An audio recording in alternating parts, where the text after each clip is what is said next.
Il y a une vérité à laquelle personne n'aime faire face. La plupart des gens ont peur de la solitude, non pas parce qu'elle fait mal, mais parce qu'elle révèle. Quand les voix s'éteignent, quand la porte se ferme et qu'il ne reste plus que toi, apparaît ce que tu as toujours essayé d'éviter. Tes vides, tes questions sans réponse, tes blessures non cicatrisées, tes excuses. La société t'a fait croire que être seul, c'est être incomplet. Que si tu n'es pas entouré de gens, de bruit, de notifications, alors tu échoues. Mais c'est un mensonge très pratique pour ceux qui préfèrent que tu vives distrait, dépendant, faible. La solitude n'est pas une punition, c'est une opportunité. C'est le terrain brut où tu peux regarder qui tu es sans masque, sans applaudissements, sans miroirs étrangers. Et même si ça fait mal, c'est là que commence ta transformation. Les stoïciens le savaient. Ils savaient que le bruit externe n'est rien comparé au bruit interne. Que seul celui qui est capable de s'asseoir dans le silence, de faire face sans trembler à son propre chaos, peut construire une liberté qui ne dépend de personne, ni de rien. Cette vidéo n'est pas pour celui qui cherche du réconfort, elle est pour celui qui cherche du pouvoir, du vrai pouvoir. Le genre de pouvoir qui se forge lorsque tu comprends que la solitude, bien utilisée, n'est pas un abîme. C'est un terrain d'entraînement, un lieu sacré où tu arrêtes de fuir et commences à construire.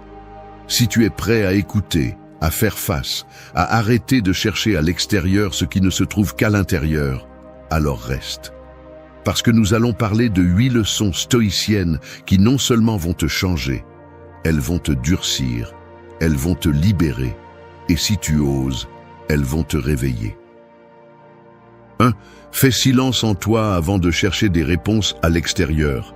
Imagine que ton esprit est comme une maison avec les fenêtres ouvertes en plein milieu d'une tempête. Le vent entre, bouleverse tout, les portes claquent, les papiers volent, et tu es au milieu du chaos en essayant de trouver un peu de clarté. C'est ainsi que vit la majorité, cherchant des réponses alors que le bruit intérieur désordonne tout. Comment vas-tu trouver une direction si tu ne peux même pas écouter tes propres pensées? Comment espères-tu découvrir qui tu es si tu n'es pas capable de t'asseoir avec toi-même sans avoir besoin de distraction, sans regarder ton téléphone, sans courir vers quelqu'un qui te dira quoi faire ou comment te sentir? La première étape vers toute forme de transformation réelle est d'apprendre à fermer les fenêtres, de rester en silence, même si cela fait mal, même si cela est inconfortable, même si tu as l'impression de manquer quelque chose, parce que la vérité est que tu ne manques de rien. Ce que tu as vraiment évité n'est pas là-bas, c'est à l'intérieur, et cela n'apparaît que dans le silence. Nous vivons dans une culture qui glorifie le mouvement constant, le parler pour parler, le fait de remplir chaque minute avec du bruit, comme si le vide était quelque chose à éliminer. Mais le vide est nécessaire. Dans le vide se révèle ce qui compte. Dans le vide, l'esprit se nettoie et le caractère se trempe. Les stoïciens l'ont très bien compris. Ils ne cherchaient pas la sagesse dans l'opinion d'autrui. Ils la cherchaient à l'intérieur, dans le calme, dans la réflexion. Sénèque disait que celui qui ne sait pas être seul ne sait pas non plus être avec les autres. Parce que celui qui ne peut pas s'écouter lui-même finit par répéter ce que les autres pensent, désirant ce que les autres désirent, vivant une vie qu'il n'a pas choisie. Si tu veux du pouvoir, si tu veux de la clarté, si tu veux rompre avec la dépendance émotionnelle qui te lie à ce que les autres disent, pensent ou attendent de toi, alors tu dois apprendre à être avec toi sans avoir besoin de rien d'autre. Mais il ne s'agit pas seulement de s'asseoir et de garder le silence extérieur. Il s'agit d'éteindre le bruit mental, ce dialogue constant qui répète les erreurs du passé, qui s'inquiète de ce que tu ne peux pas contrôler, qui compare, qui juge, qui exige. Tu dois commencer à l'observer, non pas avec culpabilité, mais avec conscience. Tu dois apprendre à identifier quelles pensées viennent de toi et lesquelles ont été insérées par d'autres. Ce n'est qu'ainsi que tu reprends le contrôle. Ce n'est qu'ainsi que tu cesses de réagir et commences à répondre avec intention. Le silence intérieur n'est pas passivité, c'est entraînement. C'est là que se renforcent les muscles invisibles de la volonté, de la concentration, de la tempérance. Fais silence en toi, non pas pour t'éloigner du monde, mais pour comprendre comment marcher dans celui-ci avec assurance.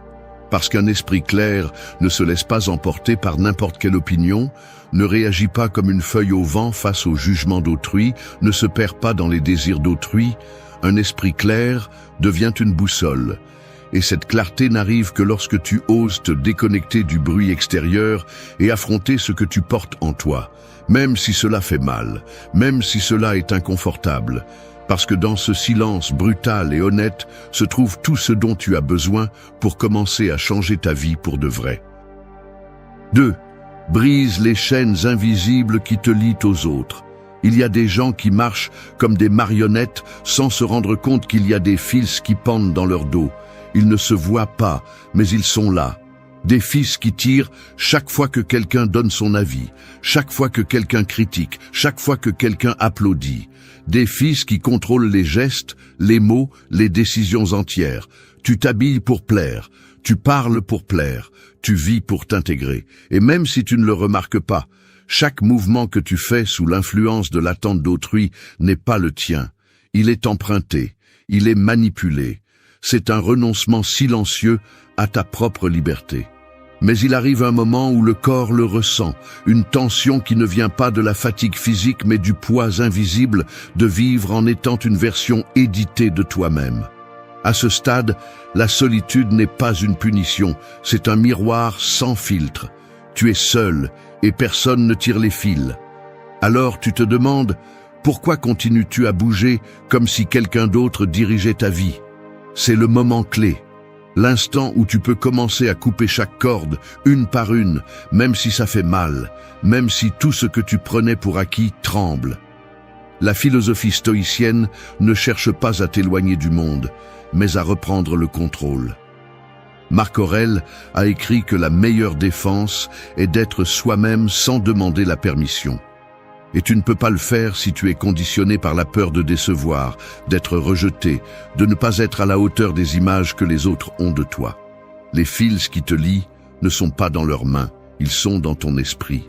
Ils ont été mis là par des années de vouloir plaire, de chercher l'approbation, de vivre avec le besoin constant d'être validé. Les couper n'est pas de l'égoïsme, c'est de la survie, c'est revenir à toi. Le problème est que beaucoup préfèrent être dirigés plutôt que de porter le poids de leurs propres décisions.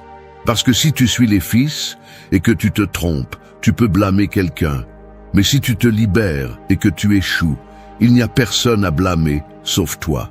C'est la différence entre vivre avec peur ou vivre avec pouvoir.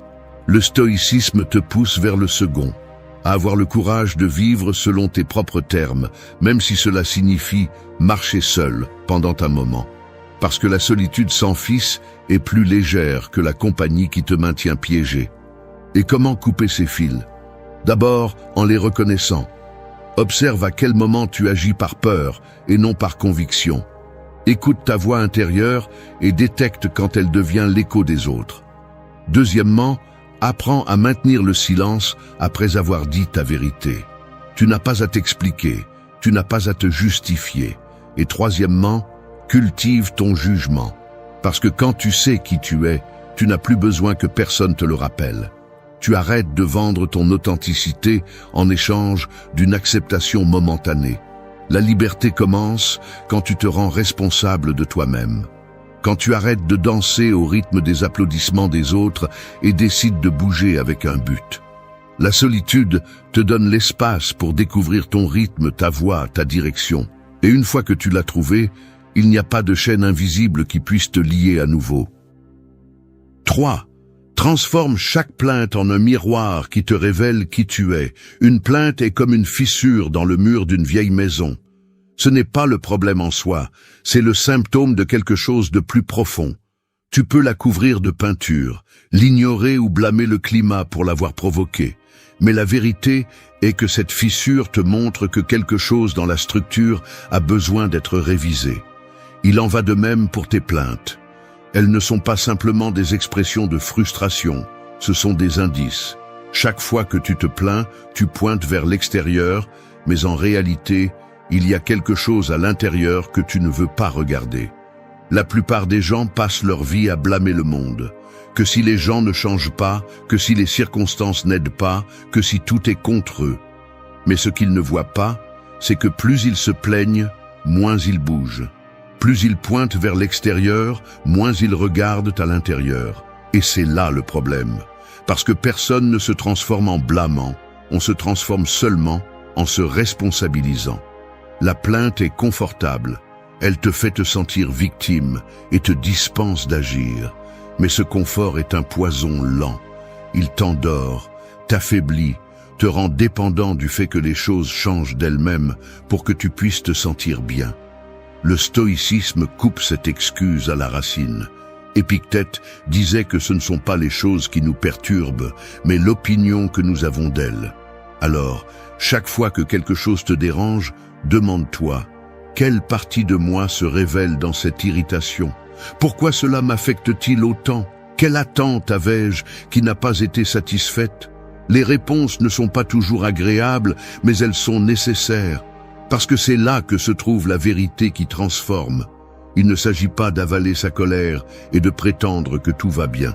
Il s'agit d'utiliser chaque plainte comme un miroir qui te montre ton niveau de maîtrise intérieure, tes attachements, tes croyances cachées, tes faiblesses émotionnelles. Quand tu es seul, ce miroir devient plus clair. Tu n'as plus personne à blâmer. Il n'y a plus de distraction pour dissimuler ton inconfort.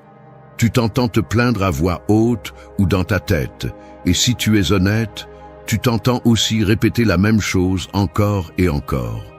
C'est là que tu peux faire le changement. Ou tu cesses d'utiliser la plainte comme décharge et commences à l'utiliser comme diagnostic. Si tu es toujours contrarié que les autres ne reconnaissent pas ton effort, pourquoi as-tu tant besoin de reconnaissance? Si tu es irrité que les choses ne se passent pas comme tu l'avais prévu, pourquoi ta paix dépend-elle du contrôle absolu? Si tu vis dans l'attente que quelqu'un te sauve, quelle partie de toi continue à refuser d'assumer son pouvoir? La véritable transformation n'arrive pas quand le monde cesse de te déranger, mais quand tu apprends à observer ce que chaque inconfort dit de toi. Et tu ne peux y parvenir qu'en silence, sans l'interférence des autres. Parce que dans la solitude, tes plaintes sonnent plus fort, et en même temps, tu as la possibilité de les écouter d'un autre endroit. Non pas en tant que victime, mais en tant qu'architecte de ton caractère. Tu peux décider si tu continues à construire sur des plaintes ou si tu utilises chacune d'elles comme un outil pour renforcer ta colonne vertébrale émotionnelle. Ne te trompe pas. Continuer à te plaindre ne te rend pas conscient. Cela te rend faible. Ce qui te renforce, c'est la capacité de regarder chaque irritation comme une opportunité de connaissance de soi. Arrêter de pleurer pour ce que tu n'as pas et commencer à te demander pourquoi tu en as tant besoin. Et quand tu fais cela encore et encore, ta relation avec le monde change. Tu ne réagis plus, tu interprètes. Tu ne blâmes plus, tu réponds. Tu ne mendis plus les changements externes, tu construis l'évolution interne. 4. S'entraîner dans l'ombre pour résister à la tempête.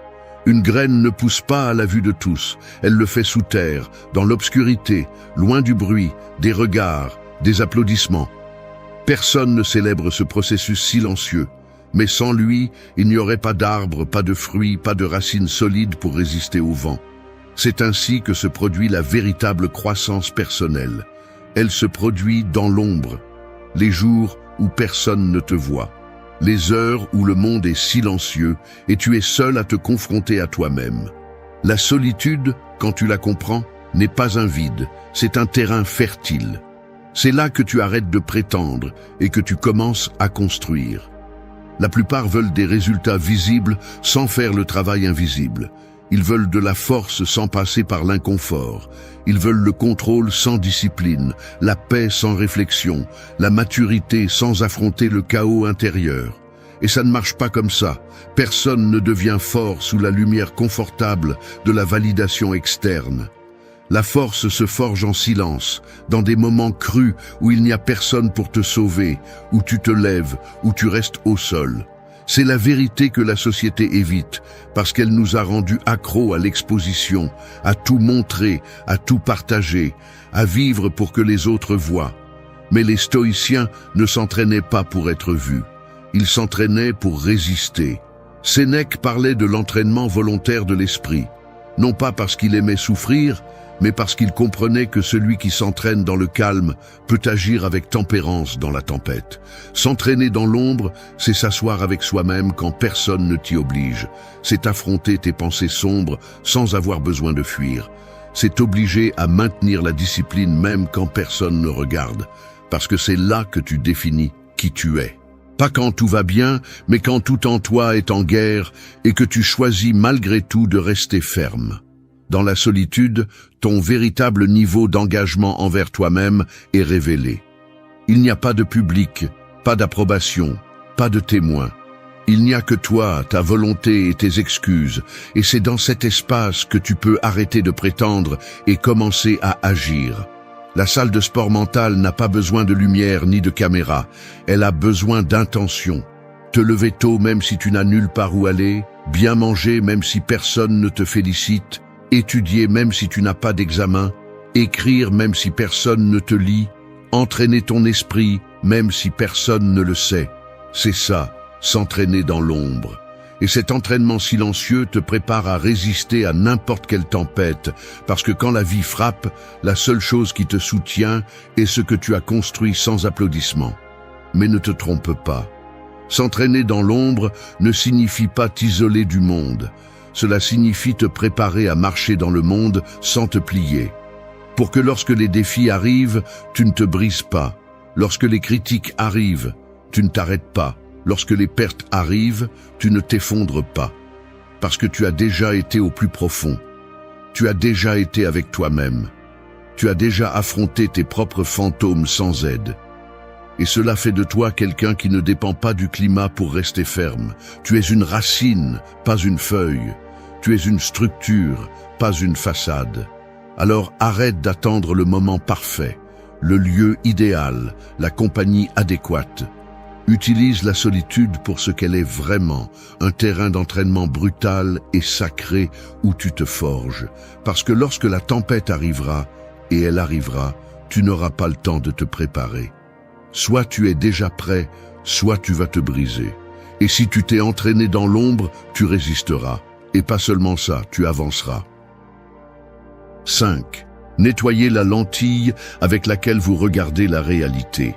Voir la vie avec des yeux sales est comme essayer de lire une carte à travers un verre embué. Les chemins semblent confus, les signaux se distordent, les dangers s'agrandissent et les opportunités se perdent. Ce n'est pas que la carte est mauvaise, c'est que vous ne pouvez pas la voir clairement. C'est ce qui arrive à celui qui vit avec une lentille pleine de jugements, de peurs, de traumatismes, de ressentiments et de croyances étrangères. Il ne voit pas la réalité, il voit sa version déformée de celle-ci.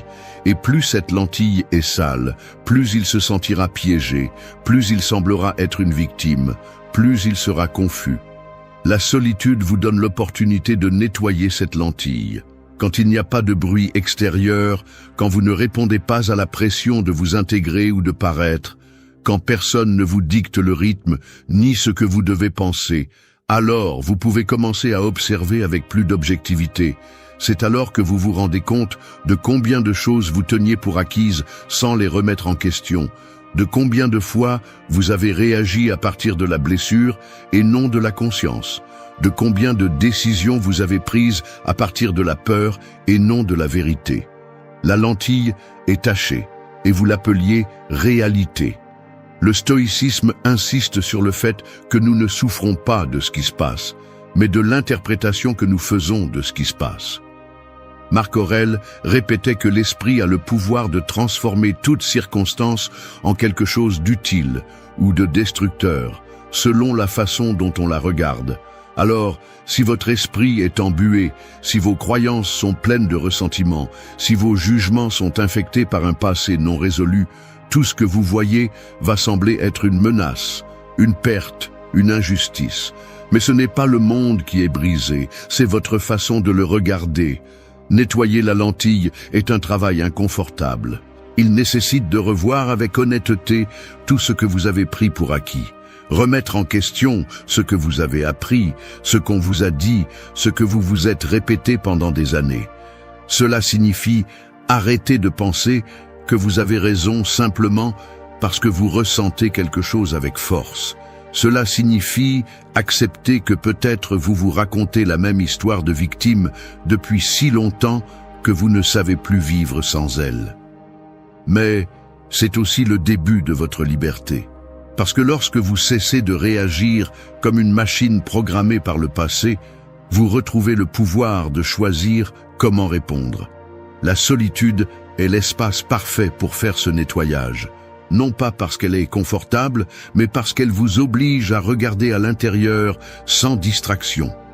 Quand vous n'avez personne à qui vous plaindre, personne à blâmer ou à qui vous accrocher, il ne vous reste plus qu'à faire face à votre propre vision des choses. Là, vous pouvez identifier combien de fois vous exagérez, vous anticipez, vous vous enfoncez dans des catastrophes qui n'existent que dans votre tête. Là, vous pouvez commencer à nettoyer les filtres de comparaison, de rancune, d'insécurité, de besoin d'approbation. Et plus vous nettoyez, plus tout devient simple. Vous n'avez pas besoin que le monde change, vous avez besoin de voir plus clairement. Parce que lorsque la lentille est propre, vous pouvez traverser des tempêtes sans vous perdre. Vous pouvez voir des défis là où vous voyiez auparavant des ennemis. Vous pouvez trouver le calme au milieu du chaos. Vous pouvez agir sans que les émotions n'obscurcissent votre jugement. C'est le pouvoir qui se construit en silence. Ce n'est pas de la magie, c'est un travail interne. C'est la décision quotidienne de ne pas vous laisser entraîner par la distorsion mentale. C'est le courage de regarder ce qui est vraiment là, pas ce que vos blessures veulent voir. Et si vous faites cela de manière constante, vous n'aurez pas seulement plus de clarté, vous aurez plus de contrôle, plus de concentration, plus de paix. Non pas parce que tout va bien, mais parce que vous avez cessé de voir avec la lentille sale du passé. Parce que vous avez décidé de nettoyer votre regard et de cesser de vivre dans le brouillard. 6.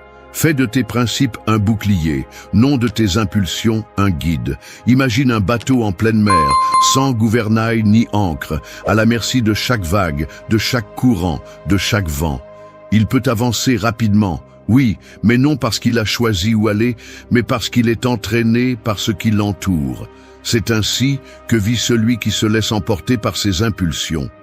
Aujourd'hui, il pense une chose, demain une autre. Aujourd'hui, il veut se battre, demain fuir. Aujourd'hui, il aime à la folie, demain il est sans contrôle. Il n'y a pas de direction, pas de cohérence, pas de structure. Et si tu ne te gouvernes pas toi-même, tout autour de toi va te gouverner. Les impulsions sont naturelles, mais elles ne sont pas fiables. Elles sont comme le feu, elles peuvent éclairer ou elles peuvent tout incendier. Le problème n'est pas de ressentir, le problème est d'agir sans filtre, sans pause, sans conscience. Dans une société qui applaudit la réaction rapide, qui glorifie l'intensité et promeut le « fais ce que tu ressens », s'arrêter pour réfléchir semble démodé. Mais c'est précisément là que naît le véritable contrôle. Les stoïciens le savaient. Pour eux, la vertu n'était pas une belle idée, c'était un outil de guerre interne. Tes principes sont ton bouclier. Non pas pour te protéger du monde, mais de toi-même, de tes accès de colère, de tes explosions, de tes impulsions destructrices. La solitude te donne l'espace dont tu as besoin pour t'observer avec une brutalité honnête. Lorsqu'il n'y a pas de stimuli externes qui pressent, lorsque personne ne te provoque, lorsque tu n'as personne à impressionner ni à défendre, tu peux voir clairement combien de fois tu as agi par impulsion et combien de fois tu l'as regretté. Là, tu peux identifier quelle partie de toi guide tes actions. Vis-tu selon tes principes ou réagis-tu selon tes émotions? Décides-tu depuis ton centre ou évites-tu simplement l'inconfort? Recherches-tu le plaisir? Nourris-tu ton ego? Faire de tes principes un bouclier, c'est prendre une décision radicale. Vivre avec intention. Ne pas agir pour rien, ne pas bouger par réaction, ne pas dire la première chose qui vient. Cela signifie avoir une boussole interne claire et ferme, même lorsque tout autour crie le contraire. Cela signifie s'arrêter au milieu de la tempête et se demander « Est-ce que ce que je suis sur le point de faire représente qui je veux être ?» Il ne s'agit pas de se réprimer, il s'agit de se gouverner, d'avoir le courage de choisir ce qui est correct sur ce qui est facile, ce qui est cohérent sur ce qui est impulsif, ce qui est juste sur ce qui est immédiat. Le monde a besoin de moins de personnes intenses et de plus de personnes solides. Des personnes qui ne s'effondrent pas lorsqu'on ne leur donne pas raison. Des personnes qui peuvent supporter une émotion forte sans agir à partir d'elle. Des personnes qui, même dans la douleur, restent fidèles à leur code. Et ce type de force ne se développe pas au milieu du bruit, il se forme dans la solitude. Lorsque tu choisis le principe sur l'impulsion, encore et encore, tu construis du caractère. Tu élèves un mur interne que n'importe qui ne peut pas traverser. Tu apprends à marcher avec assurance, non pas parce que tu ne ressens rien, mais parce que tu sais où tu vas. Tu n'es pas tes impulsions. Tu es celui qui décide quoi en faire. Tu peux les utiliser pour t'autodétruire, ou tu peux les transformer en énergie dirigée. Mais seulement si tu as des principes forts, pas de belles idées, des principes non négociables. Parce que lorsque le chaos arrive, et il arrive toujours, tu n'auras pas le temps de penser à partir de zéro. Tu réagiras à partir de ce que tu as déjà construit. S'il n'y a pas de structure interne, tu t'effondres. S'il y en a une, tu résistes. Alors, regarde-toi avec honnêteté. Demande-toi quelles valeurs te définissent, ce que tu es prêt à soutenir, même lorsque personne ne regarde. Et décide une fois pour toutes si tu vas vivre gouverné par tes émotions ou guidé par tes principes. 7. Arrête de te battre contre ce qui n'a jamais été sous ton contrôle. Il y a ceux qui passent toute leur vie à essayer de repousser la mer avec leurs mains. Ils désespèrent lorsque la marée monte, ils crient lorsque les vagues ne leur obéissent pas, ils maudissent le vent parce qu'il ne souffle pas dans la direction qu'ils veulent. Ils s'épuisent à lutter contre l'immensité, contre l'inévitable, contre ce qui n'a jamais été à eux en premier lieu. Ainsi vit celui qui ne comprend pas le principe le plus brutal du stoïcisme. Il y a des choses que tu ne peux pas changer et continuer à te battre contre elles ne fait que te détruire de l'intérieur. On t'a appris que tout peut être contrôlé si tu fais assez d'efforts, que si les choses ne se passent pas comme tu le voulais, alors tu as échoué. Mais c'est un mensonge déguisé en motivation, parce qu'il y a des facteurs qui n'ont jamais été entre tes mains. Le climat, les décisions des autres, les erreurs des autres, la mort, la maladie, le temps qui passe. Le problème n'est pas qu'ils existent. Le problème est que tu insistes pour vouloir les dominer. Ce combat constant t'épuise, te frustre, te rend esclave d'une fantaisie de contrôle qui ne tient pas dans la réalité. La solitude rend cette vérité impossible à ignorer. Quand tu n'as personne à blâmer, quand il n'y a pas de bruit pour te distraire, tu commences à voir avec crudité tout ce qui te draine inutilement d'énergie. Tu te rends compte combien de fois tu t'obsèdes avec le comportement des autres, avec des décisions déjà prises, avec des scénarios que tu ne peux pas modifier, peu importe combien tu le voudrais. Et là, tu as deux options, continuer à t'épuiser ou lâcher prise. Et lâcher prise, ce n'est pas se résigner, c'est se libérer. C'est arrêter de repousser la mer et commencer à apprendre à la naviguer. Épictète a été clair. Ce qui se passe n'est pas en ton pouvoir. Seule ta réponse l'est. Et c'est tout ce dont tu as besoin. Parce que lorsque tu arrêtes de te battre contre l'extérieur, tu retrouves la force de te transformer de l'intérieur. Tu utilises cette énergie pour maîtriser ton caractère, pour forger ton esprit, pour agir avec sagesse. Le monde ne s'adapte pas à toi. Tu t'adaptes au monde, non pas par soumission, mais par une compréhension profonde que ta liberté commence là où se termine ta fantaisie de contrôle. Celui qui cherche à tout contrôler devient esclave de tout. Il vit dans une tension constante, une anxiété chronique, une frustration permanente, parce qu'il y a toujours quelque chose qui ne se passe pas comme prévu, quelqu'un qui n'agit pas comme il le souhaitait, un résultat qui ne correspond pas à son plan. Et ainsi, il se consume. Celui qui accepte l'incontrôlable, en revanche, vit plus légèrement, plus concentré, plus fort, parce qu'il ne se disperse pas, ne s'épuise pas, ne se victimise pas. Son énergie est dirigée vers ce qu'il peut réellement modeler, sa réaction, son attitude, sa décision. Quand tu es seul, tu peux voir clairement quelles batailles tu mènes qui n'ont aucun sens. Tu peux faire une liste mentale de toutes les choses qui te pèsent et te demander une par une si elles sont vraiment sous ton contrôle. Et quand tu verras que la plupart ne le sont pas, tu comprendras que lâcher prise n'est pas perdre. C'est choisir où mettre ton pouvoir. C'est lever les mains de l'eau et arrêter de repousser l'océan pour commencer à ramer vers toi. La véritable force n'est pas de tout contrôler. Elle est d'accepter ce que tu ne peux pas changer sans perdre ton centre. Elle est de voir la tempête venir et de rester debout, non pas parce que tu peux l'arrêter, mais parce que tu as arrêté de te battre avec elle. Parce que maintenant tu utilises chaque vague pour te renforcer, chaque vent pour tester ton équilibre. Parce que tu as décidé d'arrêter de t'épuiser pour ce que tu ne peux pas bouger et de commencer à maîtriser ce qui sera toujours à toi. Ta réponse. 8.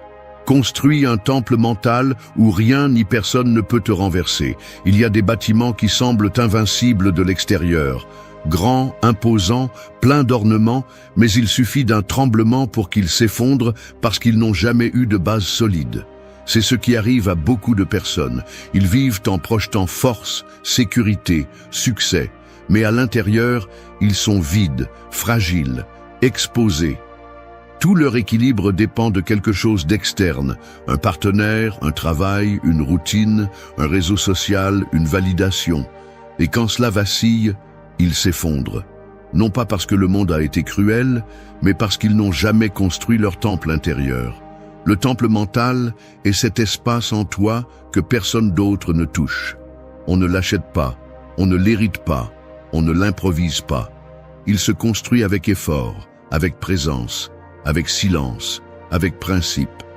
C'est là que tu te réfugies quand tout à l'extérieur se brise. C'est là que tu vas te rappeler qui tu es quand le monde te crie le contraire. C'est la seule chose qui te soutient quand il ne reste plus personne. Et il ne se lève pas au milieu du bruit, il se forge dans la solitude, là où il n'y a pas d'applaudissements, ni de distraction, ni d'attente à satisfaire. Juste toi, ton esprit, et ce que tu es prêt à construire en lui. Les stoïciens comprenaient cela à la perfection.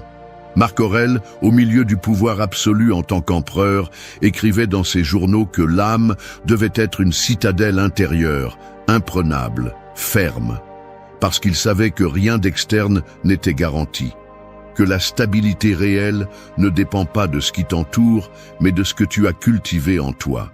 C'est pourquoi la solitude n'est pas une punition, c'est une opportunité sacrée. C'est la carrière où tu ramasses chaque pierre avec laquelle tu vas élever tes murs mentaux, non pas pour t'isoler du monde, mais pour ne pas dépendre de lui pour être bien. Et construire ce temple n'est pas quelque chose que l'on fait une fois. C'est un travail quotidien. Chaque décision que tu prends avec intégrité, chaque impulsion que tu maîtrises, chaque pensée que tu purifies, chaque moment où tu choisis de ne pas abandonner, est une brique de plus. Peu importe si personne ne le voit, peu importe si tu ne le partages avec personne, tu le fais pour toi. Parce que quand la tempête arrivera, quand les liens se briseront, quand les choses ne se passeront pas comme tu l'espérais, tu auras besoin de ce refuge. Et si tu ne l'as pas construit, tu vas te briser. Mais si tu l'as fait, rien ne pourra vraiment te toucher. Avoir un temple mental, c'est avoir un endroit où le bruit n'entre pas, où les critiques ne te détruisent pas, où les échecs ne te définissent pas, où les pertes ne te démolissent pas. Non pas parce que tu ne ressens rien, mais parce qu'en toi, il y a un noyau solide qui ne négocie pas avec le chaos. Cet espace interne est nourri de silence, de lecture, d'écriture, de réflexion, avec du temps pour toi-même, pas avec un divertissement constant, pas avec une gratification immédiate, pas avec une attention superficielle. C'est un travail profond, et c'est pourquoi peu de gens le font. Parce qu'il nécessite de l'effort, de la solitude et de la volonté. Mais celui qui le fait vit avec un autre niveau de force. Alors décide quel type de personne tu veux être. Une façade qui tombe au premier vent ou un temple interne qui reste ferme quoi qu'il arrive. La différence n'est pas dans le talent, dans la chance ou dans l'environnement. Elle est dans ce que tu fais quand personne ne te voit. Elle est dans la façon dont tu utilises ta solitude. Tu peux la gaspiller en cherchant des distractions, ou tu peux la transformer en l'atelier sacré où tu construis la partie la plus indestructible de toi. Et quand ce temple sera debout, tu le sauras, parce que tu ne réagiras plus comme avant, parce que ta paix ne dépendra de personne. Parce que tu auras cessé de vivre à la merci du monde et que tu auras commencé à vivre depuis ton centre. Les émotions négatives sont comme des tempêtes internes qui n'avertissent pas. Elles arrivent et te bousculent de l'intérieur sans demander la permission. La colère te fait exploser contre ceux qui ne le méritent pas. La peur t'enferme dans une prison invisible. L'anxiété te pousse à courir sans savoir où tu vas. Et la plupart des gens vivent ainsi, piégés, réactif, avec le corps tendu et l'esprit en guerre, comme s'il n'y avait pas d'autre choix. Mais il y en a un. Et cela n'a rien à voir avec le fait d'ignorer ce que tu ressens, ni de répéter de jolies phrases devant le miroir, ni de prétendre que tout va bien alors que tu es en train de t'effondrer de l'intérieur. Ce dont tu as besoin, c'est d'une méthode réelle, une façon de répondre avec force plutôt que de réagir avec faiblesse. Et le stoïcisme t'offre exactement cela. Ce n'est pas une philosophie abstraite, ni un discours élégant pour paraître sage. C'est une pratique brute, directe, qui t'apprend à te gouverner toi-même au milieu du chaos. Parce qu'il ne s'agit pas d'éviter la tempête, il s'agit d'apprendre à rester ferme pendant qu'il pleut. Cette vidéo est un guide pour ceux qui en ont assez d'être dominés par ce qu'ils ressentent. Pour ceux qui veulent reprendre le contrôle sans s'anesthésier, sans se rendre, sans se mentir. Ici, tu ne trouveras pas d'excuses, tu trouveras des outils. Il ne s'agit pas de changer le monde, il s'agit de te transformer toi-même de l'intérieur. 8 leçons stoïciennes qui ne nécessitent ni temple ni année d'études, juste de la détermination. Chacune est un appel au courage, une façon différente de regarder tes émotions et de les affronter avec intelligence, avec présence, avec caractère. Parce que si tu ne prends pas le contrôle de ton esprit, quelqu'un d'autre ou quelque chose d'autre le fera pour toi. Et il n'y a pas de perte plus grande que celle-là. Maintenant, allons droit au but. 1. Affine l'instrument de ton esprit, car c'est avec lui que tu composes ta réalité. Ton esprit est comme un violon de haute gamme, fragile, précis, puissant. Mais si tu le laisses à l'abandon, il se désaccorde. Et quand tu le joues dans cet état, peu importe ton talent, le seul son qui en sortira sera du bruit. C'est ainsi que fonctionne ta tête. Si tu ne l'entraînes pas, si tu ne l'accordes pas tous les jours, ce qu'elle produira ne sera pas de la musique, ce sera du chaos. Et ce chaos va directement à tes décisions, à tes émotions, à ta façon de voir le monde. Les gens ne réalisent pas qu'ils jouent tous les jours leur propre violon mental. Chaque pensée, chaque émotion, chaque réaction est une note. Mais la plupart le font avec des cordes cassées, sans soin, sans intention. Puis ils se demandent pourquoi tout sonne mal, pourquoi ils vivent en réagissant, en explosant, en abandonnant. Ce n'est pas parce que le monde est contre eux, c'est parce qu'ils n'accordent pas leur esprit. Et si l'instrument est en mauvais état, ne t'attends pas à ce que la mélodie soit harmonieuse. Le stoïcisme te dit quelque chose de brutalement simple. Tout ce que tu expérimentes passe d'abord par ton esprit. Tu ne vois pas les choses comme elles sont, tu les vois comme tu es. Tu ne ressens pas ce qui se passe, tu ressens ce que tu interprètes. Et si cette interprétation est déformée par la peur, par la colère ou par l'anxiété, alors ton monde entier devient un reflet de ce bruit interne. Tu veux la paix? Accorde. Tu veux la clarté? Accorde. Tu veux prendre des décisions sans être dominé par tes émotions? Alors commence par le seul endroit que tu peux vraiment contrôler, ce qui se passe en toi. Affûter l'esprit n'est pas une tâche romantique ni confortable. C'est inconfortable, ennuyeux, voire douloureux.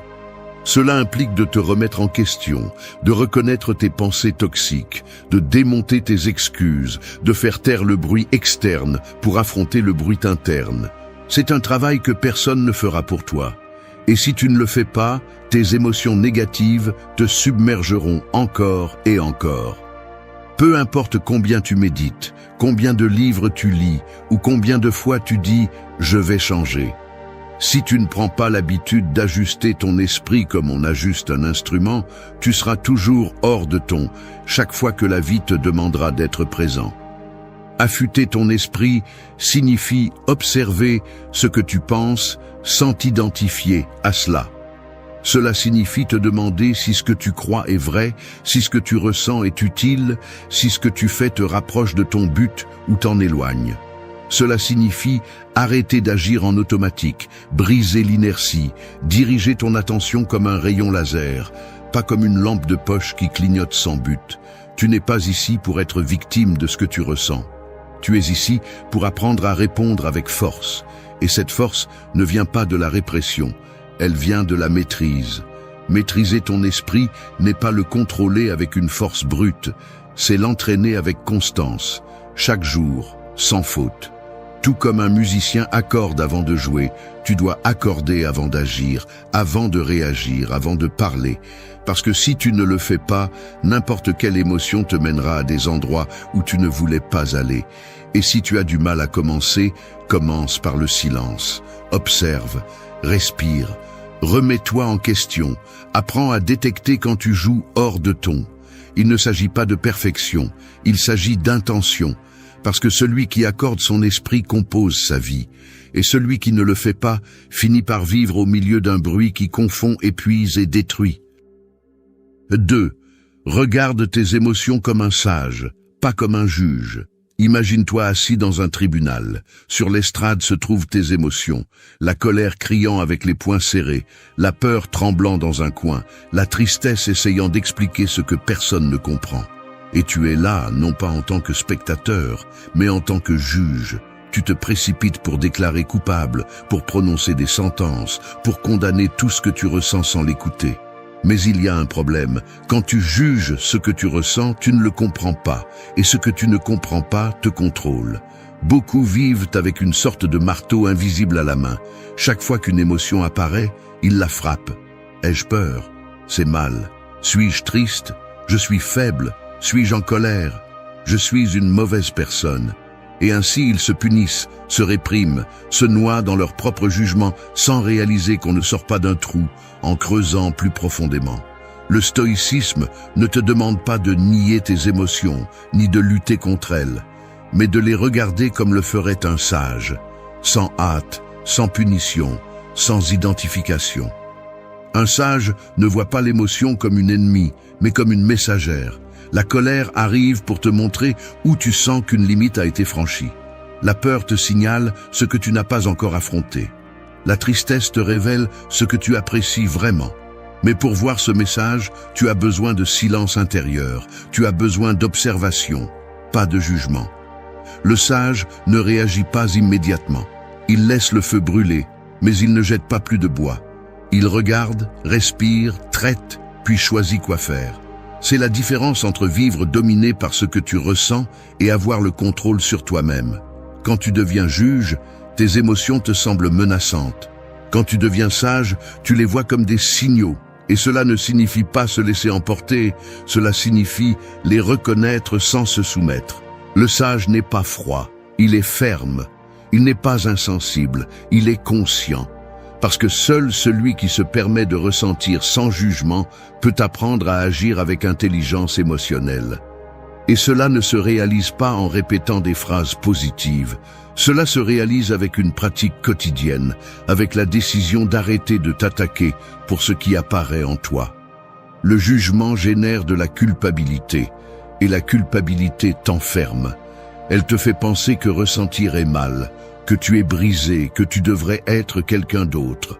Mais il n'y a pas de liberté dans cette prison mentale. La liberté commence quand tu apprends à dire « je ressens cela, et c'est bien, cela ne me définit pas, c'est juste là pour me montrer quelque chose ». Cette phrase change la donne, elle te sort de la punition et te place sur le terrain de la responsabilité.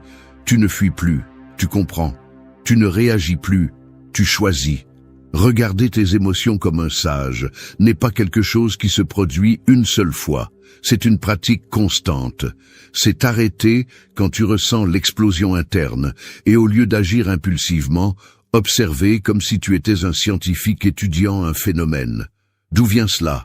Qu'est-ce qui l'a déclenché? Quelle pensée l'alimente? Quel besoin n'est pas satisfait? Les réponses n'apparaissent pas immédiatement, mais plus tu entraînes ce regard conscient, plus tu obtiens de clarté. Les émotions ne sont pas l'ennemi. L'ennemi est ton impulsion à les étiqueter, à les rejeter, à les transformer en monstres qu'il faut enfermer.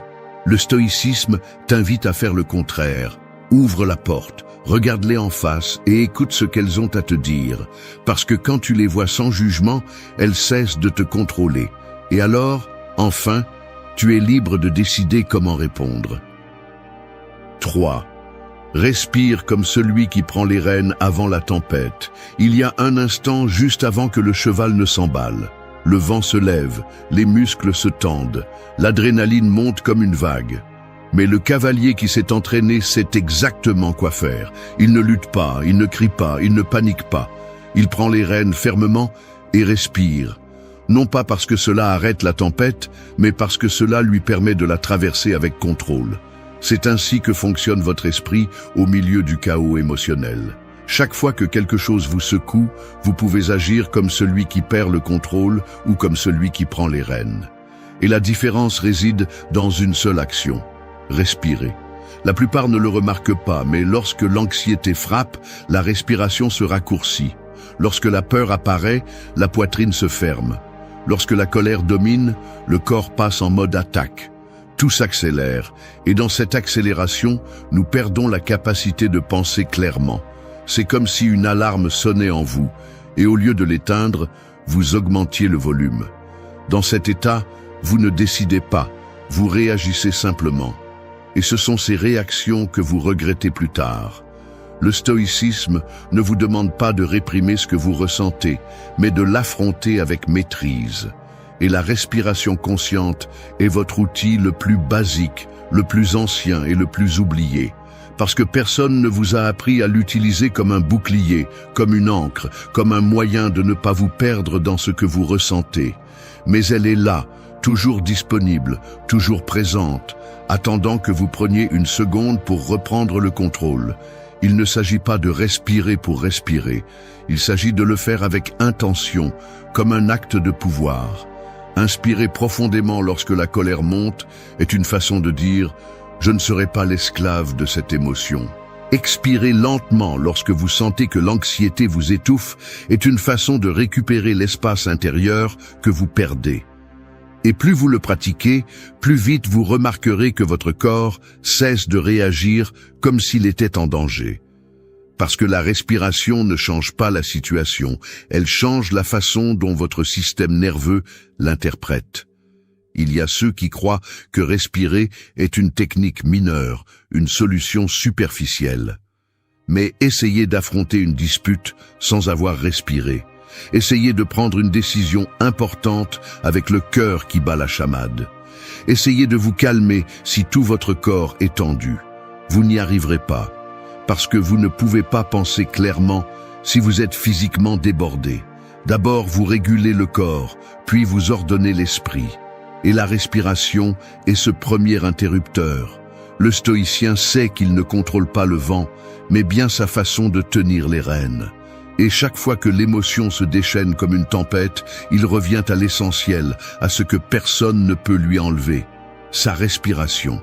Non pas parce qu'elle est magique, mais parce qu'elle le maintient dans son centre, l'ancre dans le présent, le force à faire une pause avant de retomber dans le même schéma de toujours.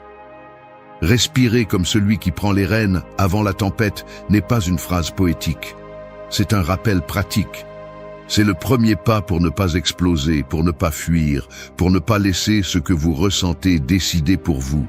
Parce que si vous pouvez contrôler votre respiration au milieu du chaos, alors vous pouvez contrôler vos mots, vos décisions et vos actes. Et c'est la base de la liberté intérieure. Maîtriser le plus simple pour conquérir le plus complexe. 4. Nomme-les et tu verras comment elles perdent le contrôle sur toi. Les émotions négatives sont comme des ombres dans une pièce sombre. Tant que tu ne les vois pas clairement, elles semblent être des monstres. Elles bougent, grandissent, te guettent, et bien qu'elles n'aient pas de forme définie, elles dominent l'espace. Mais il suffit d'allumer une lumière pour qu'elles perdent leur force. Leur donner un nom, c'est allumer cette lumière. Les nommer, c'est regarder l'ombre en face et dire « Je sais qui tu es, et tu ne me fais pas peur ». À l'instant où tu identifies ce que tu ressens, tu n'es plus piégé, tu ne fuis plus à l'aveuglette. Tu as fait le premier pas vers la maîtrise. Ce que tu ne nommes pas te domine. Parce que si tu ne sais pas si c'est de la peur ou de l'anxiété, si c'est de la tristesse ou de la colère, tu vas réagir dans la confusion. Et cette confusion te rend vulnérable. Le stoïcisme ne cherche pas à éliminer les émotions, il cherche à les comprendre pour ne pas être leur esclave. Et tu ne peux pas comprendre ce que tu ne reconnais pas. Souvent, le problème n'est pas ce que tu ressens, mais que tu ne sais pas ce que tu ressens. Et cette ignorance interne te pousse à crier quand tu voulais pleurer, à te battre quand tu es en réalité frustré, à abandonner quand tu es au fond épuisé. Nommer une émotion n'est pas une faiblesse, c'est une déclaration de pouvoir. C'est dire « je sais ce qui se passe en moi et cela me donne un avantage ». Parce que si je peux le nommer, je peux l'observer. Si je peux l'observer, je peux décider quoi en faire. Quand tu ne le nommes pas, tu agis par réactivité. Quand tu le nommes, tu commences à répondre avec conscience. Ce n'est pas la même chose de dire « je vais mal » que de dire « je ressens de la colère parce que je me suis senti ignoré ». Ce n'est pas la même chose de dire « j'ai de l'anxiété » que de dire « j'ai peur de perdre le contrôle ». Lui donner un nom te permet de séparer l'émotion de ton identité, de la reconnaître comme quelque chose que tu traverses, et non comme quelque chose qui te définit. Cet exercice n'est pas confortable émotionnellement. Au début, c'est difficile, parce que tu es tellement habitué à réprimer ou à exagérer que la simple idée de rester silencieux et de te demander « qu'est-ce que je ressens exactement ?» semble inutile. Mais c'est là que se trouve la clé. Cette question brise l'impulsion automatique. Elle brise la chaîne de l'habitude émotionnelle destructrice. Il ne s'agit pas de suranalyser, il s'agit de mettre de la lumière. Et souvent, rien qu'en le disant, le monstre rétrécit. Parce que ce qui nourrit le plus une émotion négative, c'est le silence qui la cache. Le stoïcien n'a pas peur de ressentir, mais il ne se laisse pas non plus emporter. Il sait que chaque émotion a une cause, et que cette cause peut être exposée si on la nomme. Il ne suffit pas de respirer, il ne suffit pas de se calmer. Tu as besoin de savoir à quoi tu es confronté. Tu as besoin de savoir si la tension dans ta poitrine est de la colère non exprimée, si le nœud dans ton estomac est de la peur déguisée. Nommer te donne de la précision, et la précision te donne du pouvoir. Tu n'es pas brisé parce que tu ressens. Tu perds de la force si tu ne sais pas ce que tu ressens. Ne laisse pas plus de place à la confusion. Ne laisse pas tes émotions devenir des forces invisibles qui manipulent tes jours.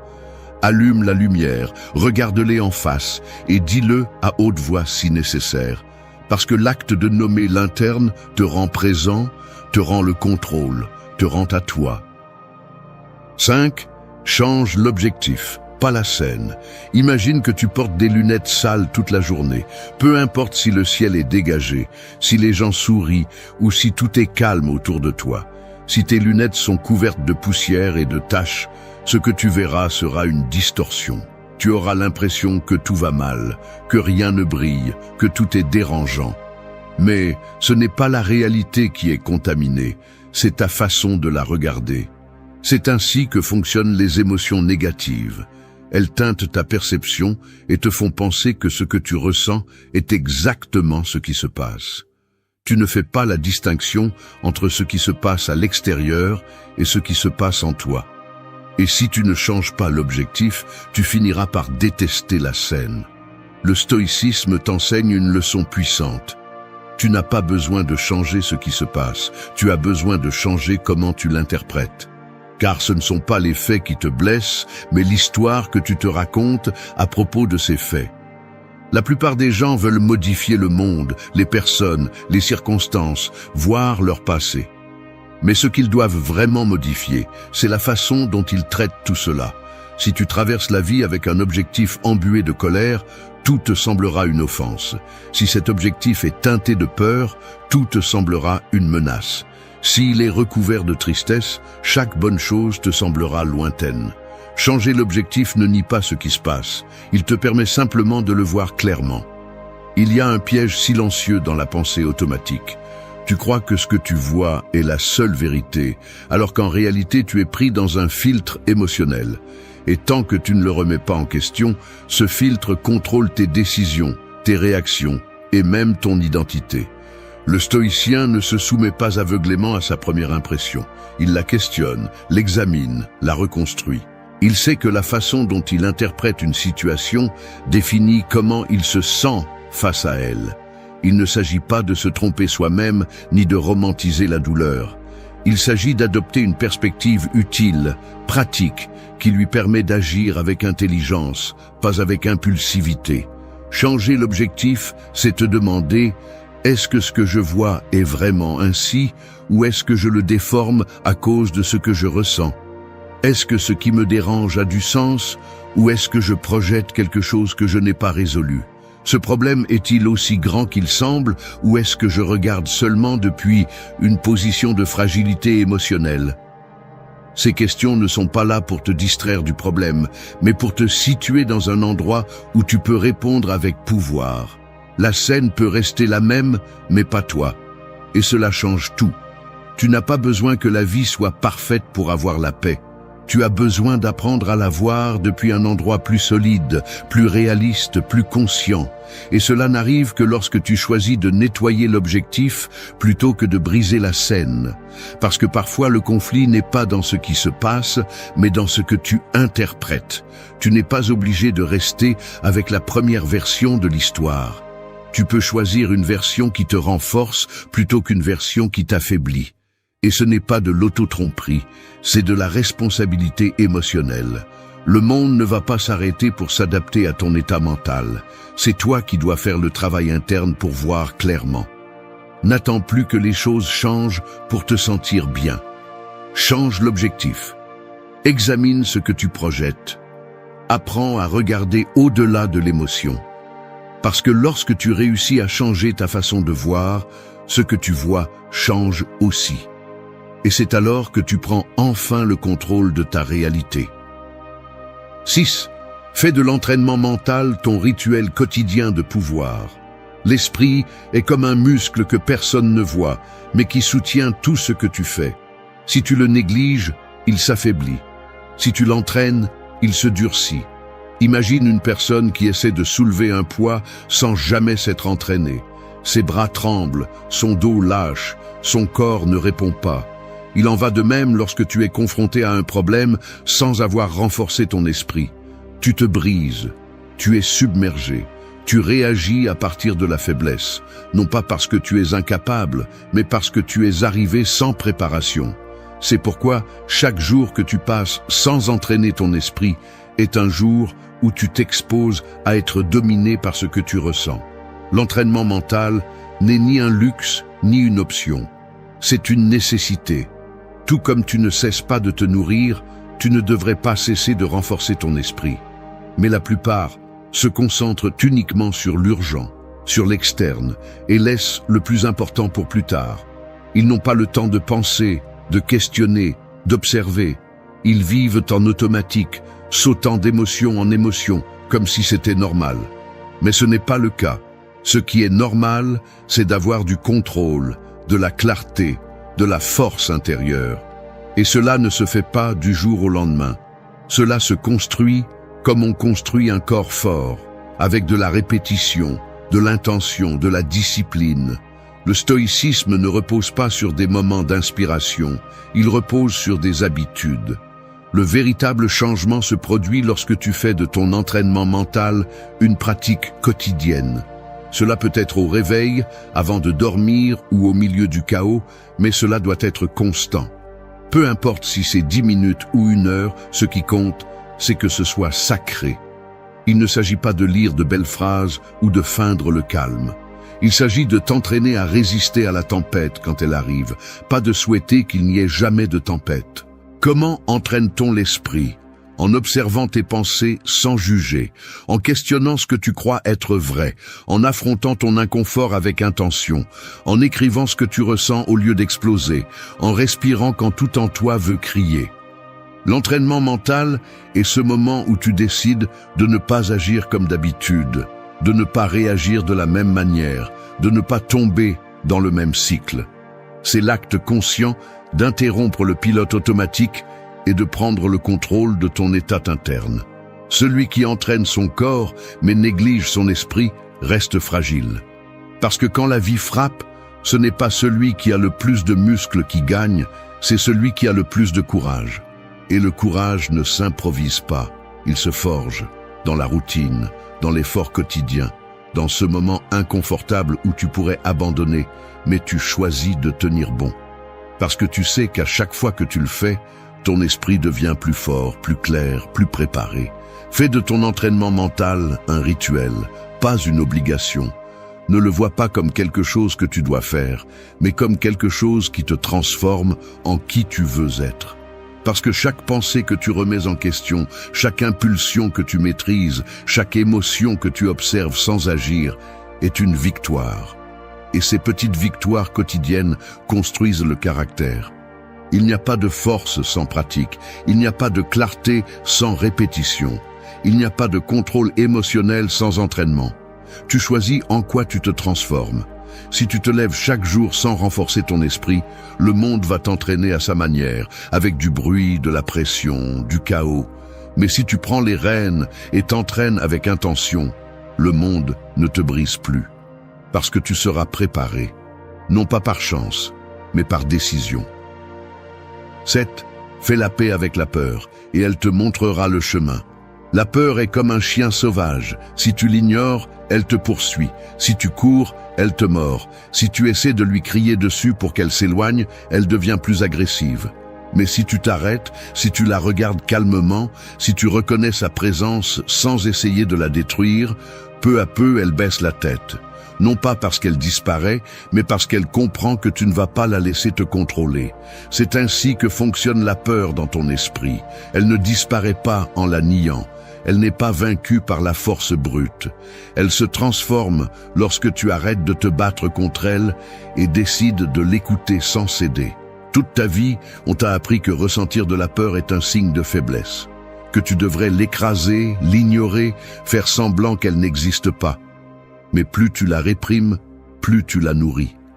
La peur grandit dans l'obscurité de ton silence. Elle devient plus grande quand tu la caches, plus forte quand tu la rejettes, plus violente quand tu la transformes en ennemi. Le stoïcisme ne te dit pas d'éliminer la peur, il te dit de la transformer en guide. Parce que là où il y a de la peur, il y a une direction que tu n'as pas explorée. Il y a une partie de toi qui a besoin d'être confrontée, renforcée, libérée. Fais la paix avec la peur, non pas pour l'embrasser comme si elle était ton amie, mais pour lui enlever le pouvoir qu'elle a sur toi. Quand tu t'arrêtes et dis « oui, j'ai peur », et ce n'est pas grave, quelque chose change en toi. Le corps cesse de trembler, l'esprit se stabilise, l'émotion ne te domine plus, parce que la peur qui est reconnue perd sa force. Ce n'est pas la peur le problème, c'est ce que tu en fais. Si tu l'utilises comme une excuse, elle t'enferme. Si tu l'utilises comme un signal, elle te pousse. Beaucoup de choses qui ont le plus de valeur dans cette vie sont de l'autre côté de la peur. Mais tu ne vas jamais traverser si tu te consacres à fuir. Fuir est confortable, mais c'est aussi une condamnation. C'est rester au même endroit en espérant qu'un jour quelque chose change. Cela ne va pas arriver. La peur ne recule pas. Ce qui change, c'est ta décision d'avancer même si elle est présente. Et quand tu le fais, tu découvres quelque chose de brutal. La peur n'était pas un mur, c'était une porte. Le stoïcien marche avec la peur, non pas par imprudence, mais par décision. Il sait que la peur indique les limites de sa zone de confort, mais aussi les bords de sa croissance. Là où il y a de la peur, il y a possibilité. Si cela ne te dérange pas, cela ne te transforme pas. Si cela ne te défie pas, cela ne te renforce pas. La peur apparaît juste avant quelque chose qui pourrait changer ta vie. Elle pourrait te rendre plus libre, plus fort, plus réel. Mais si tu ne fais pas la paix avec elle, elle te paralyse. Et le pire, c'est qu'elle te fait croire que tu choisis d'être prudent, alors qu'en réalité, tu choisis d'être esclave. Tu n'as pas besoin que la peur disparaisse. Tu as besoin d'apprendre à te déplacer avec elle à tes côtés, comme si elle était une ombre qui t'accompagne toujours. Parfois elle murmure, parfois elle crie, mais toi, tu ne réagis pas, tu ne t'arrêtes pas, tu continues. Parce que tu sais que le véritable courage n'est pas de ne pas ressentir de peur, c'est de ne pas lui obéir. Et cette force, personne ne te la donne. Elle se construit, elle se décide. Elle se pratique chaque fois que tu fais un pas vers l'inconnu, sans garantie, sans certitude, seulement avec la volonté de ne pas abandonner. Fais la paix avec la peur et elle te montrera le chemin. Non pas vers la facilité, mais vers ce qui est nécessaire. Parce que derrière chaque peur que tu affrontes, il y a une version plus libre de toi qui attend de sortir. 8. Lâche ce que tu ne peux pas bouger et bouge ce qui est entre tes mains. Imagine que tu es au milieu d'une rivière, tenant un énorme rocher qui est fermement incrusté dans le fond. L'eau coule avec force, ton corps commence à se fatiguer, et plus tu essaies de bouger le rocher, plus tu t'épuises. Tu n'avances pas, tu ne coules pas, tu ne vis pas. Tu es coincé. Non pas à cause de la rivière, non pas à cause de la pierre, mais à cause de ton besoin de contrôler ce qui n'est pas fait pour être contrôlé. Lâcher prise n'est pas abandonner, c'est choisir de te libérer de ce qui ne fait que consommer ton énergie. Parce que tant que tu as les deux mains occupées par ce que tu ne peux pas changer, tu ne pourras pas utiliser tes forces pour ce que tu peux transformer. L'une des causes les plus courantes de la souffrance est l'obsession du contrôle de l'extérieur. Les décisions des autres, le passé, les réactions des autres, les circonstances qui échappent à ton contrôle. Tu passes tes journées coincées dans une boucle de frustration parce que les choses ne sont pas comme tu le souhaites. Mais le stoïcisme est clair. Tu ne peux pas tout contrôler et tu n'as pas à le faire. Ce qui est en dehors de toi ne t'appartient pas. Ce qui t'appartient, c'est ton attitude, ta réaction, ta capacité à agir avec puissance, même quand tout semble aller contre toi. Lâcher ce que tu ne peux pas bouger est un acte de force. Parce qu'il faut de l'humilité pour accepter ce qui est, et du courage pour rediriger ton énergie vers ce que tu peux influencer. Beaucoup confondent cela avec la résignation, mais cela n'a rien à voir. Se résigner, c'est baisser les bras par désespoir. Lâcher prise, c'est lever les bras avec intelligence. C'est reconnaître que tu dépenses ta force sur un mur alors qu'il y a des portes ouvertes à côté de toi que tu ne vois pas. Bouger ce qui est entre tes mains, c'est se rappeler qu'il y a toujours quelque chose que tu peux faire, même au milieu du chaos. Tu peux respirer calmement quand tout brûle. Tu peux choisir comment réagir quand quelqu'un te provoque. Tu peux prendre des décisions difficiles quand la peur te paralyse. Personne ne peut te retirer cette capacité, sauf si tu la donnes toi-même. Et chaque fois que tu insistes pour contrôler l'incontrôlable, tu donnes ton pouvoir. Tu mets ta paix entre les mains d'autrui. Et cela, tôt ou tard, te brise. Le stoïcien vit avec clarté. Il voit les situations telles qu'elles sont. Il ne se trompe pas avec des illusions de contrôle, mais il ne se paralyse pas non plus. Il évalue. Cela dépend-il de moi? Si la réponse est non, il lâche prise sans culpabilité. Si la réponse est oui, il agit sans tarder.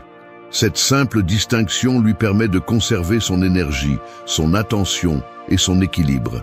Il ne s'agit pas de vivre indifférent, il s'agit de vivre concentré.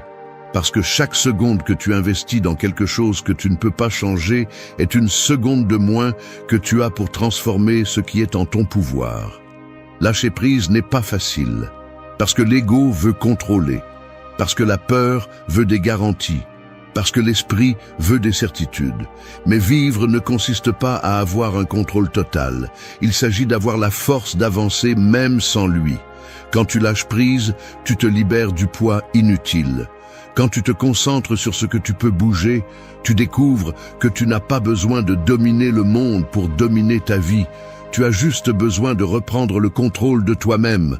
Alors lâche le rocher, arrête de lutter contre la rivière, utilise ton énergie pour nager, pour avancer, pour construire. Ce qui ne dépend pas de toi ne mérite pas de détruire ta paix.